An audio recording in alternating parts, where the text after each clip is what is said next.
thing on?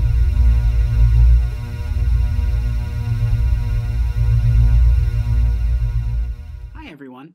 I got a great question from a first grader the other day. They were outside this fall and they were looking around and they noticed something very special happening to the trees. Their question was, why do the leaves turn different colors in the fall? And how come when I look at some trees, they stay green all the time? Well, if you stick with me for the next few minutes, we're going to try to answer it. To start with, let's take a look at a leaf.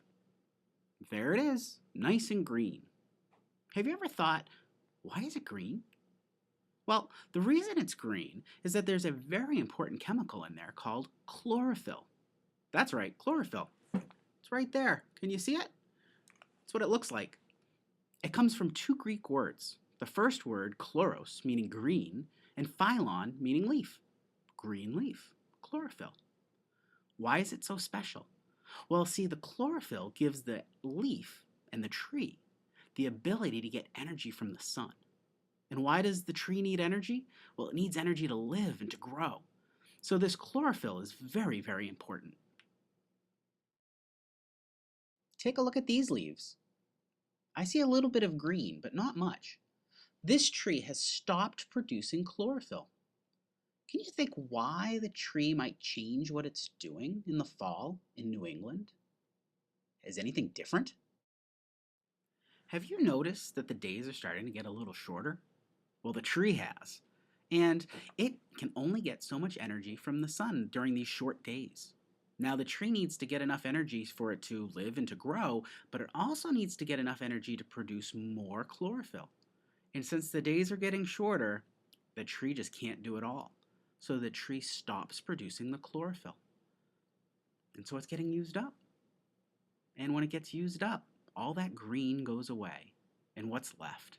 Well, all the other stuff that's in the leaf. And that's when you start to see all those nice, beautiful colors. Let's take a look at some of those. This tree has stopped producing chlorophyll. Can you see all the beautiful colors coming through now? Can you see the reds and the oranges? Pretty soon those leaves are going to dry up. What do you think is going to happen next? That's right.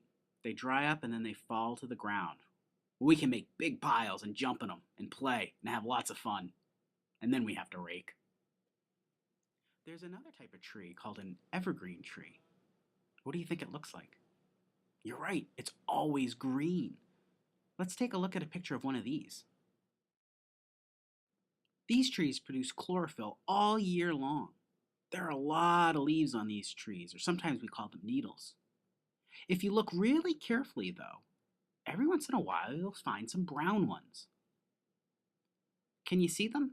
Probably not, because there's so much green that you're looking at.